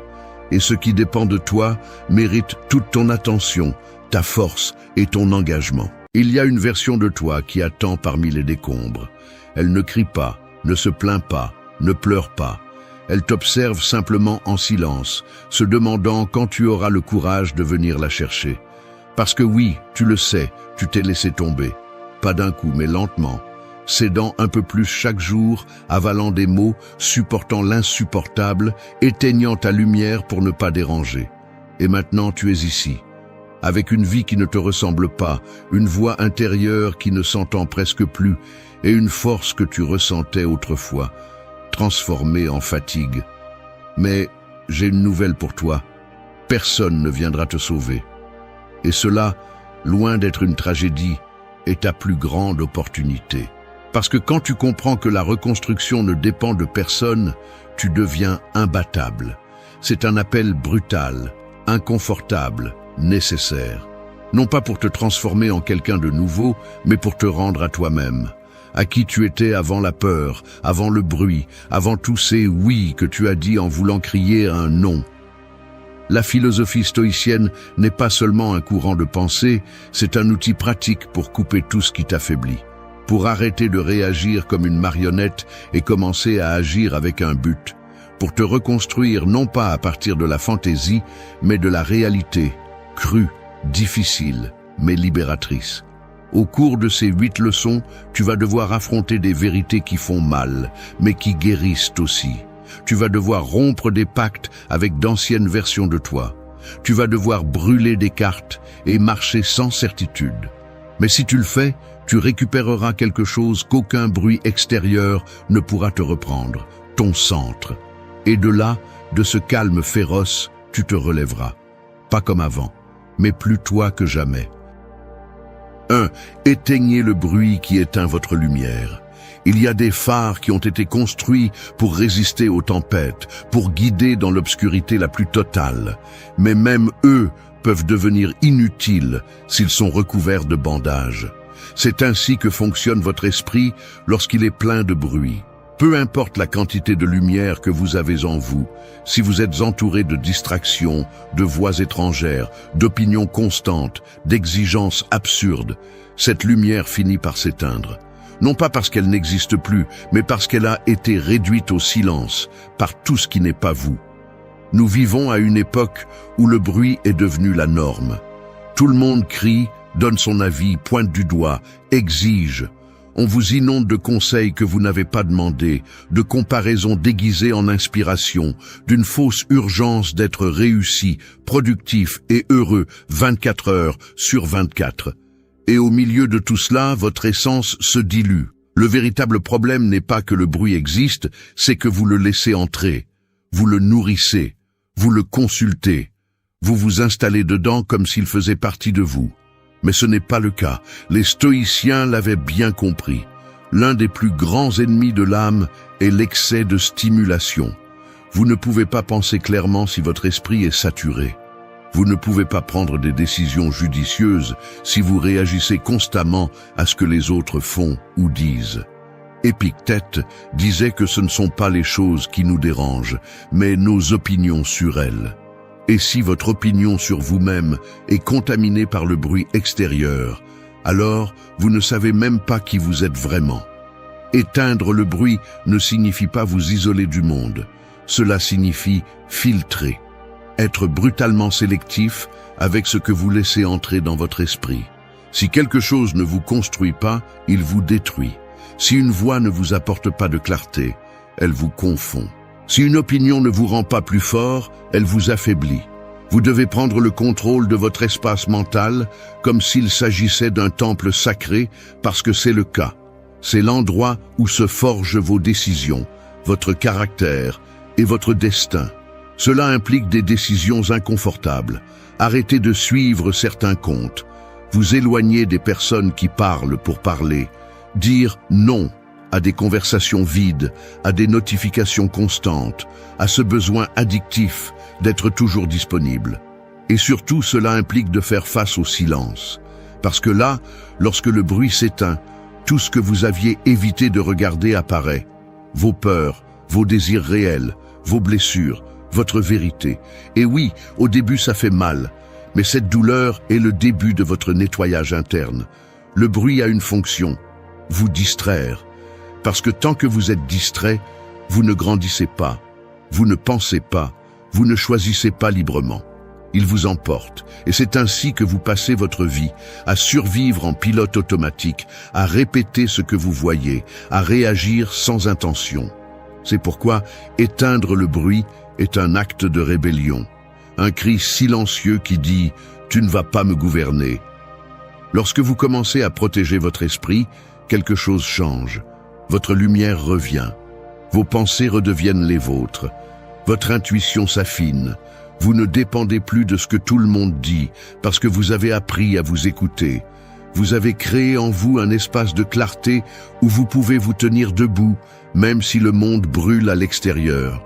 Et c'est là le véritable pouvoir, non pas celui de contrôler l'extérieur, mais celui de préserver votre feu intérieur, celui qui guide, qui réchauffe, qui donne du sens, celui qui ne s'est jamais vraiment éteint, il attendait simplement que vous baissiez le volume du monde pour briller à nouveau. 2. Embrasse le silence qui te sauve. Il y a des déserts où il semble qu'il n'y ait pas de vie, mais si tu restes assez longtemps, tu commences à voir comment la vérité jaillit de la terre sèche. C'est ainsi avec le silence. Aride au début, inconfortable, voire intimidant, mais si tu l'habites avec patience, il révèle l'essentiel. Ce qui se passe, c'est que nous en avons peur, parce que le silence ne décore pas, ne adoucit pas, ne distrait pas. Le silence confronte. Et beaucoup n'aiment pas se regarder en face sans le bruit qui les distrait ou les justifie. Nous vivons dans un monde qui célèbre l'excès. Trop de mots, trop d'opinions, trop d'interruptions. On t'apprend que le mouvement constant est synonyme de valeur, que se taire est abandonné, que ne pas faire de bruit est ne pas exister. Mais c'est l'inverse. Le bruit use, le bruit éloigne, le bruit couvre. Le silence, par contre, te centre. Il te montre crûment ce qui compte vraiment. Tu n'as pas besoin de milliers de voix te disant quoi faire. Tu as besoin d'une seule voix, claire, ferme, la tienne. Et cette voix n'apparaît que lorsque tu te donnes la permission d'éteindre tout le reste. Les stoïciens pratiquaient le silence comme une discipline, non comme une punition. Il ne s'agissait pas de réprimer ce qu'ils ressentaient, mais de filtrer. De ne pas parler pour parler, de ne pas réagir par impulsion, de ne pas remplir les espaces avec des mots vides. À une époque où les réseaux sociaux n'existaient pas, ils savaient déjà que l'excès de bruit mental était l'un des principaux obstacles à la liberté intérieure. Comment vas-tu penser clairement si tu ne te tais pas une seconde? Comment vas-tu prendre des décisions à partir de ta vérité si tu ne te donnes pas le temps de l'écouter? Le silence est inconfortable au début parce qu'il met sur la table tout ce que tu caches sous tes distractions. C'est dans le silence que se révèlent tes peurs, ton anxiété, ton vide, ta culpabilité. Mais c'est aussi là que commence la véritable reconstruction. Tu ne peux pas changer ce que tu ne reconnais pas, et tu ne peux pas reconnaître ce que tu n'oses pas affronter. C'est pourquoi tu as besoin de rester, ne pas fuir, ne pas couvrir, ne pas courir, rester, regarder, respirer, soutenir, parce que c'est seulement ainsi que tu reprends le contrôle sur toi. Il y a des gens qui ont tellement peur du silence qu'ils remplissent leur vie de bruit inutile. Des relations sans sens, des écrans allumés toute la journée, des conversations qui n'apportent rien, des routines saturées juste pour ne pas ressentir. Mais tu n'es pas venu pour survivre anesthésié, tu es venu pour te réveiller. Et le silence est le choc qui y parvient. C'est un lieu où tu n'as pas besoin de masque, où tu n'as plus à expliquer quoi que ce soit, à prétendre quoi que ce soit, à suivre aucune chorégraphie sociale. Il n'y a que toi, avec ce que tu es, ce que tu penses, ce que tu décides. C'est dans cet espace que l'âme se renforce. Elle ne se renforce pas quand tu parles beaucoup, elle se renforce quand tu apprends à te taire à temps. Quand tu sais que tout ne mérite pas une réponse, que tout ce que tu ressens n'a pas besoin d'être partagé, qu'il y a des batailles qui se gagnent dans le calme. Il ne s'agit pas de devenir invisible, il s'agit de devenir indestructible de l'intérieur. Et pour cela, tu as besoin de silence. Quand tu embrasses le silence, tu commences à entendre ce qui compte vraiment. L'intuition que tu avais réduite au silence, la clarté qui était enterrée, le courage que tu croyais perdu. Tout cela ressurgit lorsque tu décides de baisser le volume du monde et d'augmenter le volume de ton intérieur. Parce qu'il n'y a pas de sagesse dans le bruit, la sagesse naît dans le silence. C'est là que les idées se font plus précises, que les émotions se purifient, que les objectifs se mettent en ordre. Le silence n'est pas vide, c'est du pouvoir contenu. Et quand tu apprends à l'habiter sans peur, il te sauve. Il te sauve du chaos, de la confusion, de toi-même dans tes pires jours. Alors, arrête de fuir. Reste tranquille. Tais-toi un moment. Parce que c'est dans cet instant où tout s'arrête que commence ton retour. 3. Ferme la porte sans regarder en arrière. Il y a des maisons qui brûlent pendant que tu es encore à l'intérieur à ramasser des souvenirs. Tout s'effondre, la fumée t'aveugle, les flammes touchent ta peau, mais tu es là, accroché à ce qui n'existe plus, à ce qui n'a plus de sens, à ce que tu n'es plus. Et c'est l'une des plus grandes erreurs que nous commettons. Rester trop longtemps dans des lieux qui nous ont déjà lâchés. Fermer une porte semble facile, mais ce n'est pas le cas lorsque l'esprit continue à tourner autour de ce qui aurait pu être, de ce qui aurait dû se passer, de ce qui n'a pas fonctionné. Le problème n'est pas de fermer, le problème est de ne pas savoir partir. Parce que partir implique d'accepter que quelque chose est terminé, implique de lâcher prise, d'arrêter d'essayer de réparer ce qui ne te concerne pas et de ne porter que ce qui te concerne. Mais c'est difficile pour nous, parce qu'en fermant une porte, une partie de nous meurt aussi. Et pourtant, cette mort est nécessaire pour pouvoir renaître. Les stoïciens parlaient constamment du détachement, non pas comme une forme d'indifférence, mais comme une forme de protection interne. Tu ne peux pas avancer si tu es émotionnellement attaché à ce qui ne t'apporte plus rien. Tu ne peux pas construire une vie solide si tu continues à regarder en arrière en espérant que le passé s'excuse ou se mette en place. Le passé ne revient pas, et s'il revient, il ne revient jamais de la même manière. C'est pourquoi, lorsqu'une étape se termine, il faut la clore fermement, sans laisser une fente ouverte. La reconstruction personnelle exige que tu sois brutalement honnête avec toi-même. Demande-toi quelle porte tu as besoin de fermer une fois pour toutes. Cela peut être une relation qui n'existe que dans ton esprit, une idée qui ne correspond plus à ton présent, un environnement qui te vide ou une habitude qui te retient. Tout ce qui t'accompagne ne te pousse pas forcément. Tout ce qui a fait partie de ton histoire ne mérite pas forcément d'être dans ton futur. Et oui, fermer fait mal, mais continuer à porter ce qui est déjà terminé fait encore plus mal. Tu n'as pas besoin de longs adieux, ni d'explications éternelles. Parfois, le plus grand signe de respect envers toi-même est de t'éloigner en silence.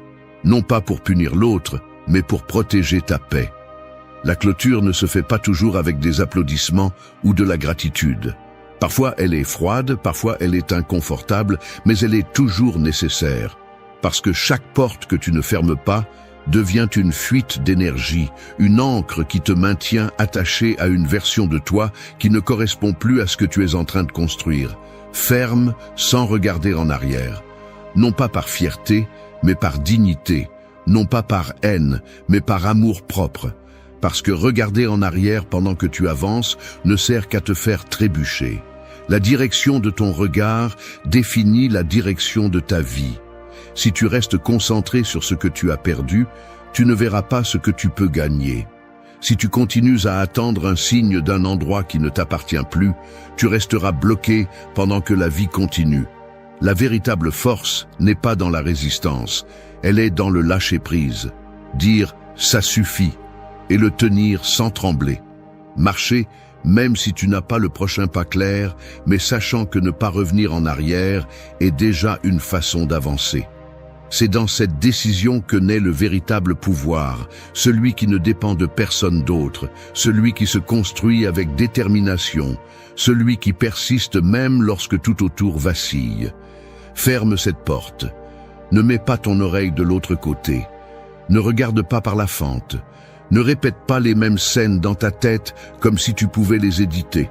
Ferme simplement, parce que ce qui suit exige ta présence complète. Et tu ne peux pas être présent si une partie de toi continue à habiter là où il n'y a plus de vie. 4. Que ton non sonne comme du respect. Un mur ne se construit pas pour attaquer, il se dresse pour protéger. Ce n'est pas un acte de rejet, c'est un acte d'affirmation. C'est ainsi que fonctionne aussi ton non. Il n'est pas fait pour blesser, mais pour prendre soin de ce que tu es, pour défendre les limites qui définissent ta dignité. Et si ton non tremble, s'il se brise, s'il se déguise en excuse, alors ce que tu protèges perd de sa force. Parce qu'un non faible laisse passer ce qui te brise et devient une invitation silencieuse à l'abus. On nous a appris à plaire, à céder, à adoucir nos décisions pour ne pas déranger. Dire non est devenu un péché, synonyme de froideur, d'égoïsme, d'ingratitude. Mais personne ne parle de ce que l'on perd quand on ne le dit pas. Personne ne mentionne que chaque oui forcé est une petite trahison mais constante contre toi-même. Et ces trahisons s'accumulent, se ressentent, t'épuisent, jusqu'à ce qu'un jour tu ne saches plus qui tu es, parce que tout dans ta vie a été décidé par d'autres. Le stoïcisme enseigne qu'une vie vertueuse se construit à partir de la cohérence interne. Si tu fais ce que tu ne veux pas par peur de décevoir, tu sacrifies ta paix pour l'acceptation. Si tu acceptes ce qui te fait du mal, juste pour éviter les conflits, tu donnes ton pouvoir en échange d'une fausse harmonie. Ton non n'a pas besoin de crier, mais il a besoin de fermeté. Il doit venir d'un endroit clair, profond, de la conscience que tu comptes aussi, que ton énergie, ton temps, ton espace ont de la valeur et doivent être respectés. Dire non est l'un des actes les plus révolutionnaires dans un monde qui essaie constamment d'envahir ton esprit, tes émotions et ta volonté. Quand tu le fais avec intention, tu n'éloignes pas les autres, tu te rapproches de toi. Tu traces une ligne où commence ton autonomie. C'est comme fermer la porte d'une pièce pour pouvoir penser clairement. Ce n'est pas de la haine, c'est du soin. Ce n'est pas de l'orgueil, c'est de l'ordre interne. Il y a des gens qui vont te traiter de froid parce que tu dis non, qui vont t'accuser d'être devenu distant, différent, moins disponible. Et c'est vrai, tu deviens différent parce que tu n'es plus prêt à mettre ta paix en danger pour faire bonne figure. Cette transformation dérange ceux qui avaient l'habitude de t'utiliser, de dépendre de ta faiblesse, de profiter de ton silence. Mais ce n'est pas ta responsabilité. Ta responsabilité est envers toi-même, avec ta croissance, ton énergie, tes priorités. Quand un non est aligné avec ta vérité, il devient un outil de clarté. Tu n'as plus besoin de le justifier autant. Tu ne te sens plus coupable de poser des limites, parce que tu comprends que chaque fois que tu choisis ce qui est oui, tu laisses de côté ce qui est non. Et que si tu n'as pas le courage de fermer des portes, ta vie se remplit de bruit, d'engagements qui ne te nourrissent pas, de personnes qui ne te respectent pas et de dynamiques qui t'écrasent. Un non bien dit, avec calme et conviction, vaut plus que 1000 tentatives d'expliquer ce que tu n'as pas besoin d'expliquer. Tu n'es pas venu pour convaincre quiconque de ta valeur, tu es venu pour vivre à partir de celle-ci. Tu n'es pas ici pour plaire, tu es ici pour te construire avec vérité. Et pour cela, il faut apprendre à lâcher la peur de perdre ce qui ne t'appartient pas en réalité. Laisse ton non être entendu comme une déclaration de respect, non pas comme une barrière de rejet, mais comme une affirmation puissante que tu sais ce que tu veux, ce que tu mérites et ce que tu n'es plus prêt à tolérer. Parce que celui qui ne sait pas dire non finit par vivre la vie que d'autres lui imposent. Et tu n'es pas venu pour obéir, tu es venu pour choisir. 5. Tu n'es pas à tout le monde, tu es à toi. Une flamme ne peut pas éclairer si elle est divisée en 1000 directions, car à la fin elle finit par s'éteindre. et tu es cette flamme. Chaque fois que tu donnes des parties de toi à n'importe qui, tu te fragmentes. Un morceau de toi en celui qui n'a pas su prendre soin de toi, un autre en celui qui ne t'a aimé qu'à moitié, un autre encore dans ce que les autres attendent de toi. Quand tu te rends compte, tu ne sais plus où tu es, ni comment revenir à toi. Parce que tu t'es donné sans conscience, comme si ta valeur était commune, comme si n'importe qui pouvait avoir accès à toi sans le mériter. Depuis notre plus jeune âge, on nous a conditionnés à être accessibles, à être disponibles, à partager tout, même ce que nous ne sommes pas prêts à donner. On nous a dit qu'être bon signifiait plaire, qu'être généreux était synonyme de sacrifier notre identité pour les autres. Mais le stoïcisme enseigne autre chose, que tu ne peux pas donner ce que tu n'as pas, et que si tu ne t'appartiens pas entièrement, tu finiras par te perdre dans la foule. Tu n'es pas un bien public, tu n'es pas un territoire ouvert, tu n'es pas un moule pour s'adapter à chaque attente étrangère. Tu es un être unique, complet, plein de force. Mais cette force ne fleurit que lorsque tu décides de te réclamer comme tien. Être à toi ne signifie pas être égoïste. Cela signifie être conscient. Cela signifie décider qui tu laisses entrer, quelle partie tu partages, quelle bataille tu choisis et quels espaces tu protèges. Cela signifie comprendre que toutes les mains ne méritent pas de toucher ton énergie, que tous les mots ne doivent pas avoir de poids dans tes décisions, que tous les éloges ne sont pas vrais et que toutes les critiques ne sont pas valides.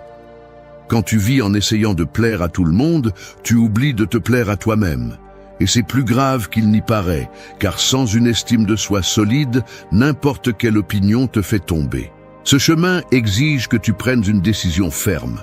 Arrêter d'être un personnage pour le monde et redevenir toi, sans fioriture, sans masque, sans besoin d'approbation constante. Tu ne peux pas te reconstruire si chaque partie de toi est validée par quelqu'un d'autre. Tu ne peux pas guérir si tu es plus préoccupé par la façon dont on te voit que par la façon dont tu te sens. Il est temps de mettre des limites claires, non seulement avec les autres, mais aussi avec toi-même. Arrête de te trahir pour t'adapter, arrête de te diminuer pour ne pas déranger, arrête d'éteindre ta voix pour que les autres parlent plus fort. Le respect commence chez soi. Si tu ne te choisis pas, personne ne le fera pour toi. Si tu ne valorises pas ton temps, tes idées, tes émotions, le monde les utilisera comme une monnaie bon marché. Et ensuite, tu te demanderas pourquoi tu te sens vide, confus, épuisé. Ce n'est pas un mystère. Tu t'es vidé en tout le monde sauf en toi. Et la bonne nouvelle, c'est que tu peux l'arrêter. Tu peux fermer cette fuite d'énergie et commencer à te reconstruire à partir de la possession totale de ce que tu es. Rappelle-toi ceci. Tu n'es pas à tout le monde. Tu n'es pas venu au monde pour plaire à une foule. Tu es venu pour développer ton essence avec force et direction. Cela implique des renoncements, oui. Cela implique de décevoir certains, de s'éloigner d'autres, de supporter la solitude parfois. Mais cela implique aussi une paix qui n'a pas de prix, une clarté qui ne se trouve pas dans la validation étrangère, une sécurité qui naît de l'engagement envers toi-même. Quand tu es à toi, tu peux te donner à partir de l'abondance, pas à partir du besoin. Tu peux donner sans te perdre, tu peux aimer sans te rendre, tu peux partager sans te fragmenter. Parce que tu te sais complet, parce que tu es devenu ta priorité, parce que tu as compris enfin que tu n'as pas besoin d'appartenir à tout le monde pour sentir que tu appartiens à quelque chose. Tu as juste besoin de t'appartenir à toi-même. 6. Fais-toi un hôtel dans ton agenda. Un guerrier ne laisse pas son épée traîner dans le désordre du camp. Il en prend soin, la nettoie, la range avec respect, car il sait que sa vie en dépend. C'est ainsi que tu devrais traiter ton temps. Non pas comme une ressource infinie que les autres peuvent distribuer, non pas comme un espace qui se remplit avec ce qui reste, mais comme ton outil le plus sacré. Si tu ne donnes pas à ton temps la valeur qu'il mérite, tu te perdras dans la routine, dans les urgences des autres, dans la confusion de vivre sans direction. Tout le monde dit qu'il n'a pas le temps, mais la vérité est qu'il ne le donne pas à ce qui compte. L'agenda d'une personne en dit plus sur sa vie que n'importe quel discours. Il reflète ce que tu priorises, ce que tu laisses pour plus tard, ce que tu ignores. Et si tu n'es pas dans ton propre agenda, alors tu n'es pas dans ta propre vie. Ce n'est pas de l'humilité, c'est de l'abandon. Car faire de la place pour toi n'est pas un acte égoïste, c'est un acte de responsabilité. Les stoïciens valorisaient profondément le temps. Ils comprenaient que chaque jour était une opportunité pour grandir, pour agir avec vertu, pour vivre avec sens. Ils ne le laissaient pas au hasard, ni ne le donnaient sans réfléchir. Ils savaient que la vie est courte, que la mort est toujours proche, et c'est pourquoi ils faisaient en sorte que chaque instant compte. Si tu ne prends pas soin de tes minutes, quelqu'un d'autre les utilise à son avantage, et tu te perds simplement dans la tentative de bien faire, de satisfaire tout le monde et de ne déranger personne. Fais-toi un hôtel dans ton agenda, non pas comme une décoration, mais comme une décision radicale. Un espace quotidien pour toi, non négociable, ferme, silencieux, sacré. Peu importe si c'est pour t'entraîner, lire, méditer, penser, marcher ou simplement te reposer. Ce qui compte, c'est que ce soit le tien, que personne ne l'envahisse, que tu le protèges avec la même force que tu protégerais quelque chose de vital. Parce que c'est le cas. Cet espace est où tu te reconstruis, où tu retrouves ton focus, où tu te recharges pour affronter le reste. La plupart des gens vivent en réagissant. Toute la journée à éteindre des feux, à courir après l'horloge, pris au piège, dans des agendas que d'autres ont remplis pour eux. Mais tu ne peux pas vivre ainsi si tu veux transformer ta vie. Tu as besoin de direction, de structure, de clarté. Et cela commence lorsque tu décides de faire partie active de ta propre existence. Lorsque tu cesses d'être spectateur et deviens architecte. Et un architecte ne construit rien sans plan. Ton temps est ce plan. Si tu ne le conçois pas toi-même, le chaos le fera. Apprends à dire non sans donner d'explication, à bloquer du temps pour toi même si le monde se fâche, à choisir tes batailles en fonction de ce qui te construit. Parce que si tout importe, alors tu ne te donnes pas assez d'importance. Il y a des priorités déguisées qui n'existent que par pression externe, par peur, par culpabilité. Romps avec ça. Si quelque chose est vraiment important pour toi, alors il doit avoir une place réelle dans ta journée. Si ce n'est pas le cas, tu n'es pas honnête avec toi-même. N'attends pas d'avoir du temps libre, crée-le. Ne mets pas en pause ton bien-être pour les tâches éternelles. Ne continue pas à te reporter à plus tard. Fais-toi un hôtel dans ton agenda et défends-le. Non pas par caprice, mais par amour-propre. Parce que tu as aussi besoin d'espace. Parce que tu mérites aussi d'être présent. Parce que tu comptes aussi. Et si tu ne te donnes pas cette place, personne d'autre ne le fera pour toi. 7. Si le corps parle, obéis. Un cheval qui a été forcé de courir sans arrêt finit par tomber à genoux au milieu du champ. Non pas par faiblesse, mais par épuisement. Le cavalier, aveuglé par l'objectif, oublie que sans ce corps, il n'y a pas de chemin. C'est aussi comme ça que ça fonctionne avec toi. Tu peux avoir les meilleurs plans, les intentions les plus fermes, l'esprit le plus déterminé. Mais si tu ignores ton corps, tu vas tout perdre. Parce que ton corps n'est pas un serviteur, c'est ton temple. Ce n'est pas un outil jetable, c'est le véhicule qui soutient ton existence. Et si tu ne l'écoutes pas, il va crier de façon que tu n'aimeras pas.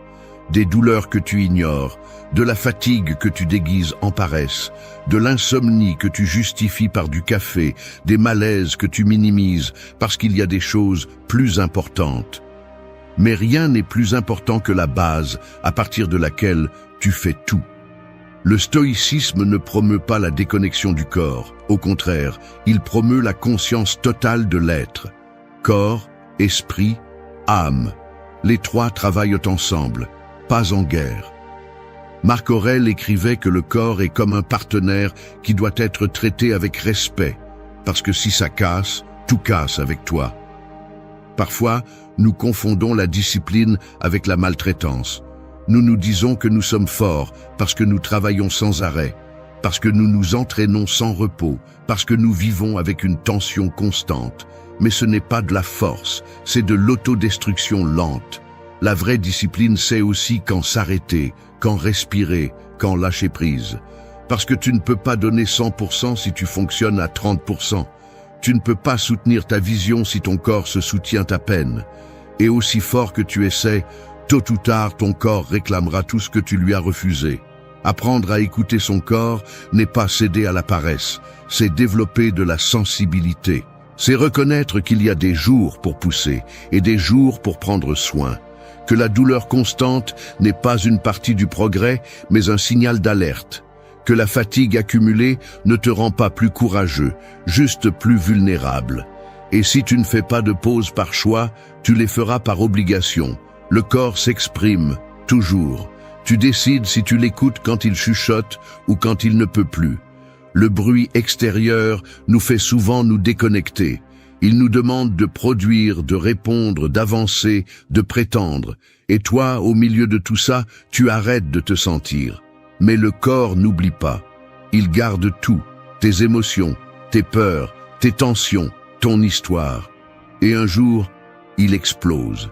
Sous forme de maladie, d'anxiété, d'épuisement extrême. C'est pourquoi il est urgent de le réhabiter, pas seulement de l'utiliser. Le reconnaître comme ton allié, pas comme ton ennemi. Fais de l'entretien physique une pratique sacrée, non pas comme une obsession esthétique, mais comme un acte de respect. Mange avec conscience, dors avec intention, bouge avec un but, respire avec présence. Ne le fais pas pour l'approbation externe, fais-le parce que tu comprends que sans un corps sain, il n'y a pas d'esprit clair. Et sans esprit clair, il n'y a pas d'action puissante. Tout est connecté, tout part de là. Ton corps a supporté plus qu'il ne le devait. Il a tué des signaux, il a supporté des abus, il a marché avec toi même quand tu le traitais comme un ennemi. Il est temps de lui répondre avec loyauté, de lui donner ce dont il a besoin, de se reposer sans culpabilité, de guérir sans délai, de le nourrir sans excuse. Parce que si tu te reconstruis de l'intérieur, tu dois aussi te reconstruire de l'extérieur. Il n'y a pas de transformation complète si une partie de toi continue d'être ignorée. Écoute ton corps, non pas avec peur mais avec sagesse. Respecte ses limites, honore ses pauses, comprends son langage. Parce que ce corps que tu utilises aujourd'hui sans y penser est le seul que tu as. Et en prendre soin n'est pas une option, c'est une décision quotidienne qui détermine jusqu'où tu peux aller. 8. Ne te rabaisse pas au bruit. Un aigle ne répond pas aux aboiements des chiens, il vole simplement plus haut. Parce qu'il sait qui il est, parce qu'il n'est pas fait pour se traîner dans des discussions insignifiantes, parce qu'il n'a pas besoin de prouver sa valeur à ceux qui ne savent que crier depuis le sol. Et toi aussi, tu dois te rappeler cela. Que tu n'es pas né pour le bruit, que tu n'es pas venu dans ce monde pour expliquer chaque pas, pour défendre chaque décision, pour t'épuiser dans des combats qui ne te laissent rien d'autre que du vide. Le bruit sera toujours là. Des critiques déguisées en conseils, des opinions que personne ne t'a demandées, des jugements lancés par des personnes qui ne te connaissent même pas. Il est facile de tomber dans le piège de répondre, de clarifier, de te